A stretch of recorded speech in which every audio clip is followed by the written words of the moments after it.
سورۃ البقرہ کی آیت نمبر 144 145 الحمدللہ وکفی وسلام علی عبادہ الذین اصطفی خصوصا علی سید الرسل وخاتم الانبیاء وعلى آلہ واصحابہ الاتقیاء اما بعد فاعوذ باللہ من الشیطان الرجیم بسم اللہ الرحمن الرحیم وَلَئِنْ أَتَيْتَ الَّذِينَ أُوتُوا الْكِتَابَ بِكُلِّ آيَةٍ مَا تَبِعُوا قِبْلَتَكَ وَمَا أَنْتَ بِتَابِعٍ قِبْلَتَهُمْ وَمَا بَعْضُهُمْ بِتَابِعٍ قِبْلَةَ بَعْضٍ وَلَئِنِ اتَّبَعْتَ أَهْوَاءَهُمْ مِنْ بَعْدِ مَا جَاءَكَ من العلم إنك إذا لمن الظالمين الذين آتيناهم الكتاب يعرفونه كما يعرفون أبناءهم وإن فريقا منهم ليكتمون الحق وهم يعلمون الحق من ربك فلا تكونن من الممترين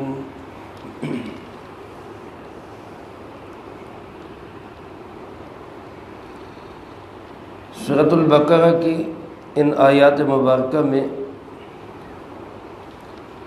145 سے لے کر 147 تک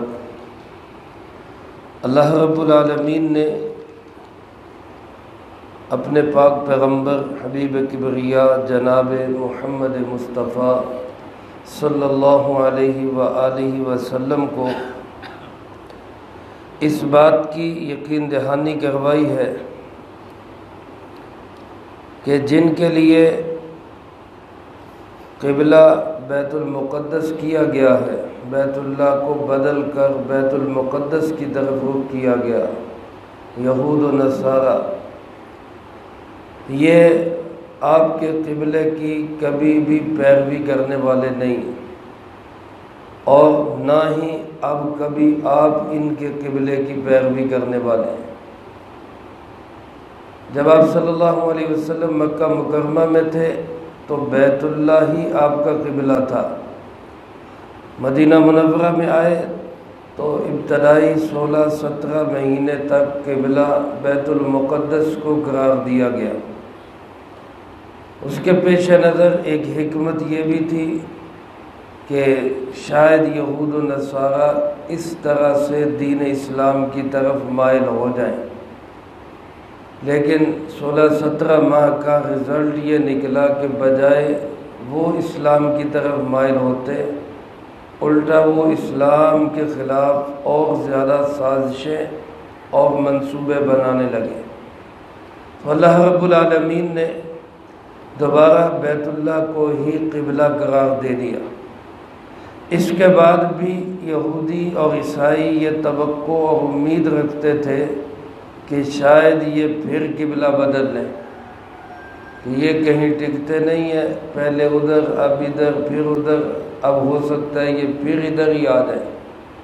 تو اللہ رب العالمین نے واضح طور پہ بتا دیا کہ بس اب یہ نہیں ہوگا، اب آپ کا قبلہ تا قیام قیامت بیت اللہ ہی رہے گا، اور یہ لوگ آپ کے قبلے کی پیروی نہیں کریں گے اور آپ کبھی بھی ان کے قبلے کی پیروی نہیں کریں گے۔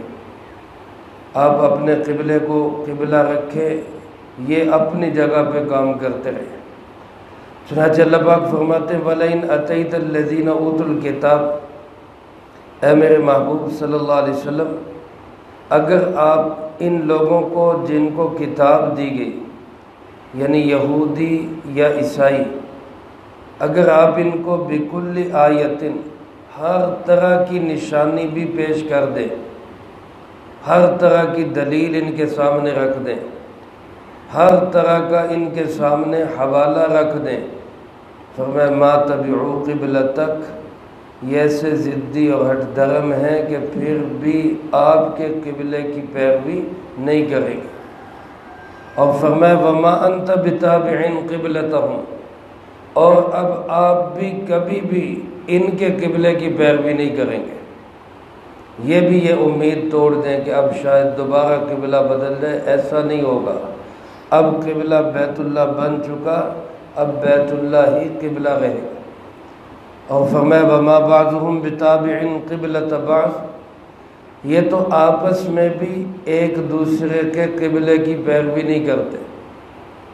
یہودی بیت المقدس میں بھی ایک خاص چٹان ہے جس کو صخرہ کہا جاتا ہے، اس کی طرف رخ کرتے ہیں، اور عیسائی بیت المقدس مسجد کی طرف رخ کرتے ہیں۔ ان کا تو آپس میں بھی ایک دوسرے کے ساتھ اتفاق نہیں ہے، بلکہ یہ تو ظاہری قبلہ ہے، عبادت کا قبلہ ہے۔ اس کے علاوہ اپنے مقاصد کے اعتبار سے بھی ان کا قبلہ مختلف ہے۔ چنانچہ مولانا رومی رحمۃ اللہ علیہ نے مثنوی میں لکھا ہے کہ ہر انسان کا اپنے مزاج اور طبیعت کے اعتبار سے اپنا ہی ایک قبلہ ہوتا ہے۔ قبلے کا مطلب ہے کہ اس نے اپنا ہی ایک ٹارگٹ بنایا ہوتا ہے کہ میں نے بس یہی یہاں تک ہی پہنچنا ہے۔ چنانچہ وہ لکھتے ہیں کہ بادشاہ لوگ جو ہوتے ہیں ان کا قبلہ ہمیشہ اقتدار ہی رہتا ہے، اقتدار کی خاطر یہ کچھ بھی کرنے کے لیے تیار ہو جاتے ہیں۔ اور جن کے دلوں میں مال و دولت کی محبت ہوتی ہے ان کا قبلہ ہمیشہ مال و دولت ہی رہتا ہے، اور اس کے لیے وہ حلال حرام کی تمیز بھی چھوڑ بیٹھتے ہیں۔ کچھ لوگ اپنا قبلہ خوراک کو بنا لیتے ہیں، اب وہ پھر خوراک کے لیے حلال حرام کی تمیز چھوڑ کر بس اچھی خوراک ملنی چاہیے۔ کچھ لوگوں کا قبلہ محض خوش نمائی، اچھے کپڑے، اچھا جوتا، اچھی گاڑی، اچھی سواری، یہی ان کا قبلہ ہوتا ہے۔ اس کے علاوہ ان کو کسی چیز کی پرواہ نہیں ہوتی۔ لیکن کچھ لوگ ایسے ہوتے ہیں جن کا قبلہ صرف اللہ کی ذات ہے، ان کا بھروسہ توکل ہمیشہ اللہ کی ذات پہ ہوتا ہے۔ فرمایا اسی طرح ہر انسان کا اپنے اپنے مزاج طبیعت کے اعتبار سے قبلہ ہی مختلف ہے۔ لہذا ہے محبوب کبریا جناب محمد مصطفیٰ صلی اللہ علیہ وآلہ وسلم، آپ بھی اپنا رخ عبادت میں بھی بیت اللہ کی طرف رکھیں اور دیگر معاملات میں بھی صرف اللہ کو سامنے رکھیں، ان کی پرواہ کی کوئی ضرورت نہیں۔ فرمایا وَلَئِنِ اتَّبَعْتَ أَهْوَاءَهُمْ، اگر آپ ان کی خواہشات کے پیچھے چلیں گے، بعد ما جاءک من العلم، بعد اس کے کہ آپ کے پاس یقینی علم بھی آ چکا قبلے کے متعلق، اللہ رب العالمین کی اطاعت فرما برداری کے متعلق، حلال حرام کی تمیز کے متعلق آپ کے پاس یقینی علم بھی آ گیا، اس کے باوجود اگر آپ ان کی خواہش کے پیچھے چلیں گے تو انک اذا لمن الظالمین، تب تو آپ بھی ناانصافی کرنے والوں میں سے بن جائیں گے۔ میرے محترم دوستو، اس آیت مبارکہ کے اس حصے کا مخاطب تو جناب محمد کریم صلی اللہ علیہ وسلم ہے، لیکن یہ بات ظاہر ہے کہ آپ صلی اللہ علیہ وسلم تو کبھی بھی کافروں کی خواہش کی پیروی کر ہی نہیں سکتے۔ یہ تصور بھی نہیں کیا جا سکتا، سوچا بھی نہیں جا سکتا کہ جناب نبی پاک صلی اللہ علیہ وسلم اللہ کا حکم چھوڑ کر کافروں کی خواہش پہ چلیں۔ آپ صلی اللہ علیہ وسلم تو معصوم نبی ہیں، گناہوں سے پاک، لغزشوں سے پاک، بہت معمولی سی نافرمانی سے بھی آپ صلی اللہ علیہ وسلم تو پاک ہیں۔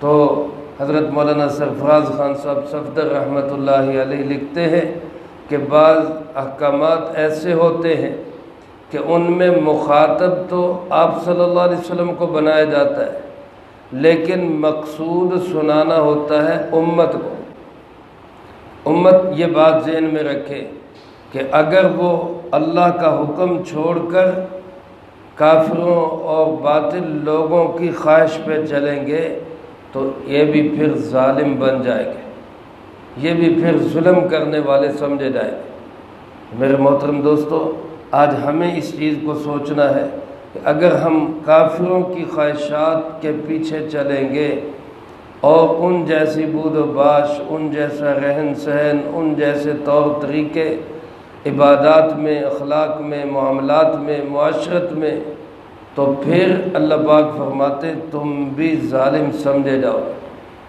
آج ہماری صورتحال یہی بنتی چلی جا رہی۔ علامہ اقبال رحمۃ اللہ علیہ نے فرمایا تھا وضع میں ہو تم نصارہ تو تمدن میں ہنود، تم مسلمان ہو جن کو دیکھ کے شرمائیں یہود۔ تو میرے محترم دوستو، ہمیں اللہ اور اللہ کے رسول صلی اللہ علیہ وسلم کی اطاعت اور فرما برداری کی طرف آنا ہے۔ کافروں کی خواہشات پوری کرنے لگیں گے تو اللہ پاک فرماتے پھر تم بھی ظالم بن جاؤ۔ فرمایا ان کافروں کی صورتحال تو یہ ہے کہ قبلے کے متعلق تو یہ لوگ ضد پہ ہے ہی، بیت اللہ کو قبلہ بنایا گیا تو انہوں نے بڑا ہی پروپیگنڈا کیا، بڑی مخالفتیں کی۔ فرمایا ان کی ضد اور عناد تو صرف قبلے سے نہیں بلکہ جناب محمد کریم صلی اللہ علیہ وسلم سے بھی۔ آپ صلی اللہ علیہ وسلم کو کیوں اللہ کا نبی نہیں مانتے؟ حالانکہ پہچانتے ہیں، جانتے ہیں اپنی کتابوں کے علم اور نشانیوں کے مطابق، بلکہ اللہ پاک فرماتے ہیں کہ ایسے جانتے ہیں جیسے اپنے بیٹوں کو جانتے ہیں۔ الذین آتیناہم الکتاب، وہ لوگ جن کو کتاب دی گئی، اس سے مراد یہودی جن کو تورات دی گئی، اور عیسائی ہیں جن کو انجیل دی گئی۔ فرمایا یہ لوگ ایسے ہیں یعرفونہ کما یعرفون ابناءہم، یہ جناب محمد کریم صلی اللہ علیہ وسلم کو ایسے پہچانتے ہیں جیسے اپنے بیٹوں کو پہچانتے ہیں۔ جس طرح کسی انسان کو اپنے بیٹے کے پہچاننے میں کوئی شبہ نہیں ہوتا، اسی طرح ان کو نبی کریم صلی اللہ علیہ وسلم کے پہچاننے میں بھی کوئی شک اور شبہ نہیں۔ علماء نے یہاں سوال اٹھایا کہ بیٹے کا ذکر کیا ہے، حالانکہ انسان تو اپنے ماں باپ کو بھی پہچانتا ہے، تو یہ کیوں نہیں کہہ دیا کہ ایسے پہچانتے ہیں جیسے کوئی اپنے ماں باپ کو پہچانتا ہے؟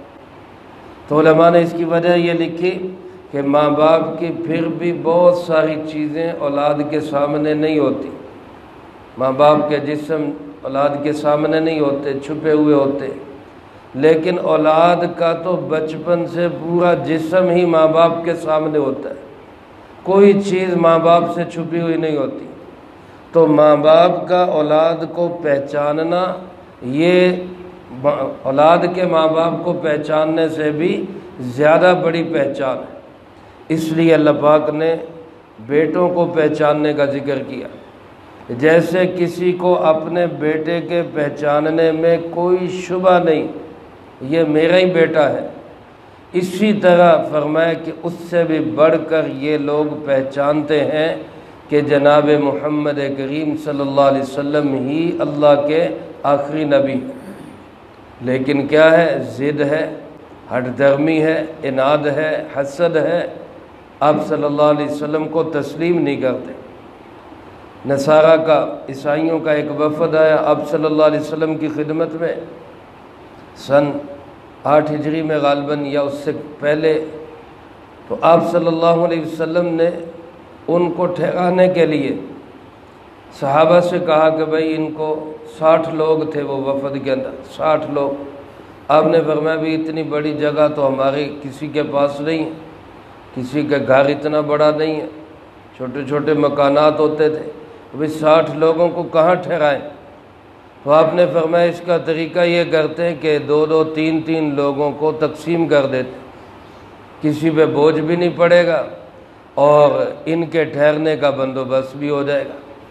صحابہ نے کہا جی ٹھیک ہے، ہم تو تیار ہیں، لیکن جب ان سے بات کی گئی تو ان کے لاٹ پادری، ان کے بڑے مذہبی رہنما، وہ کہنے لگے جی نہیں، ہم تو اکٹھے ایک جگہ پہ رہیں گے۔ ان کو خطرہ ہو گیا کہ یہ کہیں 2 3 کر کے یہ متاثری نہ ہو جائیں، اسلام ہی نہ قبول کر لیں۔ انہوں نے کہا جی ہم تو اکٹھے ایک جگہ رہیں گے۔ آپ نے فرمایا پھر ہمارے پاس مسجد کے سوا کوئی جگہ نہیں، مسجد میں ٹھہر سکتے ہو تو ٹھہر لو۔ انہوں نے کہا جی ٹھیک ہے، ہم مسجد میں ٹھہر لیتے ہیں۔ تو مسجد نبوی میں ان کے ٹھہرنے کا انتظام کیا گیا۔ پھر وہ کہنے لگے کہ جی ہم نے عبادت بھی کرنی ہے۔ آپ نے فرمایا مسجد میں کرو، عبادت کرو، تمہیں کس نے روکا ہے؟ پھر انہوں نے کہا جی ہم نے اپنے قبلے کی طرف رخ کر کے کرنی۔ آپ نے فرمایا اس کی بھی اجازت ہے، جیسے تمہارا دل کرتا ہے ویسے عبادت کرو۔ یعنی آپ کے پاس رہتے ہوئے، مسجد میں رہتے ہوئے بھی انہوں نے آپ کے قبلے کی اتباع نہیں کی، اور جانتے بھی تھے کہ آپ اللہ کے سچے نبی ہیں، برحق نبی ہیں، پھر بھی آپ صلی اللہ علیہ وسلم کو ماننے کے لیے تیار نہیں تھے۔ اللہ رب العالمین فرماتے ہیں وَإِنَّ فَرِيقًا مِّنْهُمْ، ان میں سے ایک گروہ تو ایسا ہے لَيَكْتُمُونَ الْحَقَّ، کہ وہ حق کو چھپاتا ہے، حق پہ پردے ڈالتا ہے، وَهُمْ يَعْلَمُونَ، جبکہ وہ جانتے بھی ہیں، ان کو پتہ بھی ہے کہ یہ حق ہے۔ اب کتنے ایسے لوگ تھے جو پہلے یہودی تھے پھر مسلمان ہوئے، حضرت عبداللہ ابن سلام رضی اللہ تعالیٰ عنہ، اور انہوں نے بتایا کہ وہ ہماری کتابوں میں آپ کی ساری علامات لکھی ہوئی، لیکن یہ یہودی نہیں بتاتے اپنے لوگوں کو، حق بات واضح نہیں کرتے۔ ان کے مذہبی رہنماؤں کو لگتا تھا کہ اگر ہم نے حق کو واضح کر دیا تو پھر تو ہماری دکانداری ختم ہو جائے گی، ہمارے نذرانے ختم ہو جائیں گے، اس لیے وہ حق واضح ہی نہیں کرتے تھے، اس پہ پردے ڈال دیتے تھے۔ عیسائی بھی اسی طرح نبی کریم صلی اللہ علیہ وسلم کو پہچاننے کے باوجود اپنے متبعین کو بتاتے ہی نہیں تھے کہ یہی اللہ کے نبی ہیں، یہی آخری نبی ہیں، کیونکہ ان کو لگتا تھا کہ ایسے تو پھر ہمارا کام ختم۔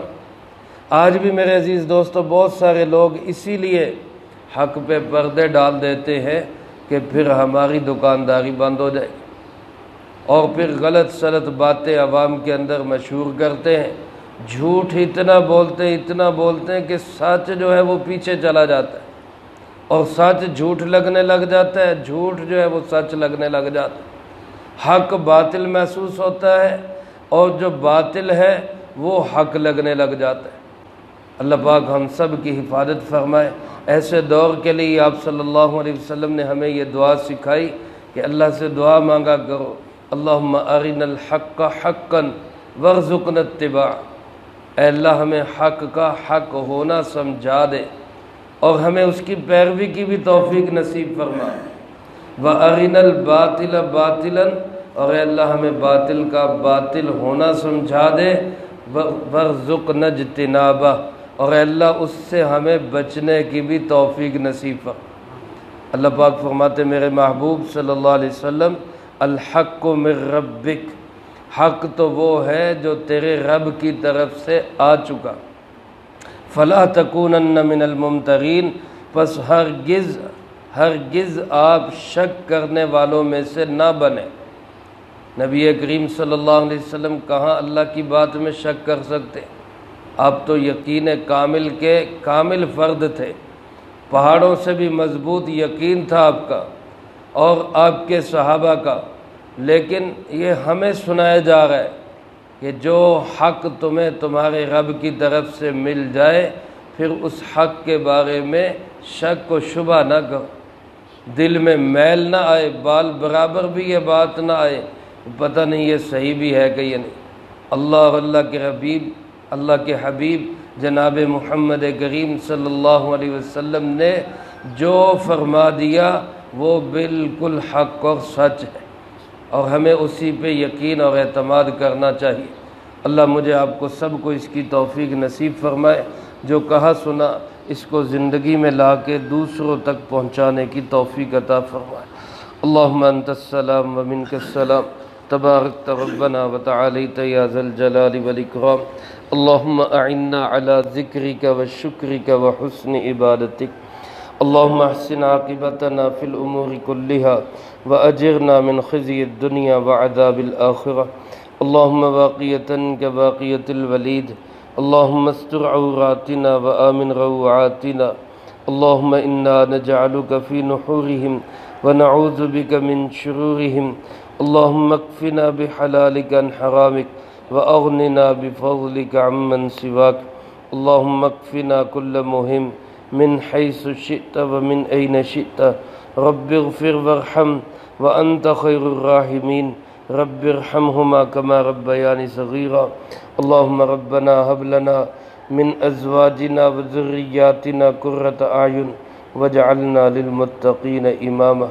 اللهم ربنا تقبل منا إنك أنت السميع العليم وتب علينا إنك أنت التواب الرحيم. صلى الله